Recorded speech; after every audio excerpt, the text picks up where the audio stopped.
Ready?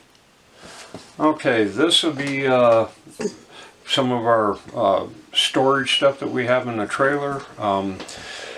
Obviously with a 7 to 8 cubic foot refrigerator, you don't have a lot of room in it.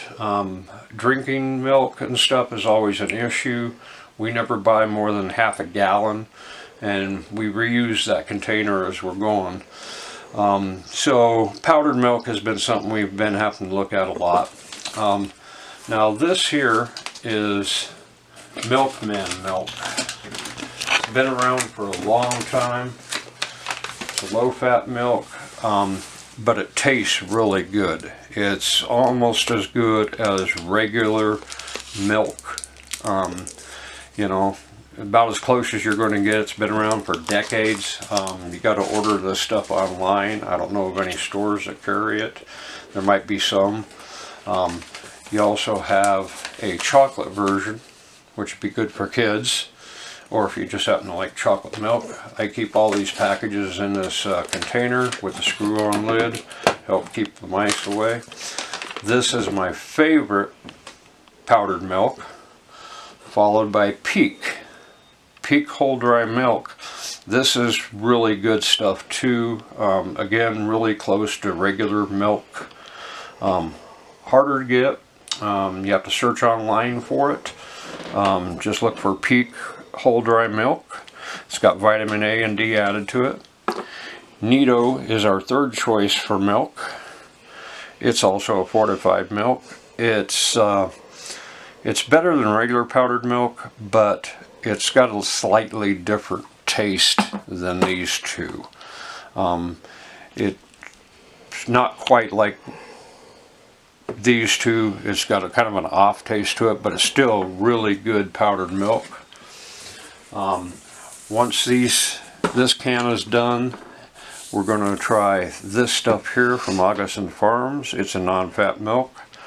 We're going to give this a shot, see how that goes. Hopefully it will be as good as one of these three here. Also, Carnation has come out with a newer version that's supposed to be a lot better. We got a can downstairs. We'll give that a shot at some point and give it a try. But my favorite's Milkman, followed by Peak, and then Nido right now. We'll give Augustin's a try and see how it goes. Okay, now we're going to move on to extra food that we carry. Some of this is stuff we use on a daily basis, some of it isn't. For instance, the oatmeal here, that's something that you can obviously use on a daily basis. We keep extra in there. The extra food is simply in case we cannot leave our campsite when we think we're going to be able to. Maybe we end up having to stay a day, maybe the vehicle's broke down, you're staying an extra week. Whatever the case may be, you want extra food in your trailer for the emergency situation like that. So oatmeal is always a good one here. Hamburger helper. Now hamburger helper, you're going to say, well, you got to have hamburger to go along with it. Not necessarily. You can leave the hamburger out and use that as a dish all by itself. And it's cheap. So that's always something good to have in there.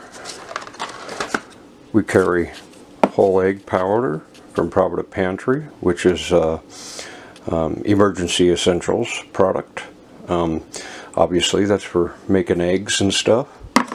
Potato dices from Augustin Farms. That's something that you can use for making hash browns. And bread and scone mix, obviously, for making bread. Number 10 cans and the smaller cans like this are always nice to be able to have in your trailer. You can store them under your bed, and that usually that big storage area you have there. And you don't have to worry about mice getting into them, unlike the boxes. Now we'll move on to some other food stores. Now we also keep a box of Mountain House freeze-dried food in the trailer. It has 10 entrees in it. And as you can see, 2 beef stew, 2 lasagna with meat sauce, 3 teriyaki chicken with rice, and 3 beef stroganoff. Just add water to them. Mountain House has been a maker of camp meals for a long time. The storage life on it is 6 years. You can prolong that if you keep the stuff in a cool environment during the time when you're not using it in your trailer. But it's also a good form of backup meals in case you do have to stay out there for a longer period of time. A little more expensive, but still good item. Now here's another way of storing food. As you can see, it's a 2.5 gallon bucket with a screw-on lid. Help keeps the mice out. And inside here we're going to have some other meals, mostly lighter weight stuff. Bear Creek makes really good soup mixes, clam chowder, a navy bean soup. Again, this is mainly just backup meals in case you need to stay out there longer than what you figured on. Or you could use it for a regular dinner or two if you wanted to. Everybody's favorite camp food staple, ramen. I like ramen for many reasons. One, you can take and use the noodles for another noodle dish, like spaghetti if you wanted to. You could also forgo the soup packet that's in there and use just Yoshida gourmet sauce or soy sauce. Makes a good noodle mix. I also keep some beans on hand in case I wanted to make a pot of chili or something like that. And another good item that you can carry with you is MRE meals, the entrees, chicken and rice, for instance. In this case, something quick and easy, just heat it up. Again, just extra food to carry with you just in case. Doesn't weigh a lot. You know, keep your packages small, like these 1 pound bags of beans, and gives you extra meals. So if you ended up staying out there, your vehicle broke down out in the middle of nowhere and you had to stay there for a couple weeks, at least you'd have food on hand.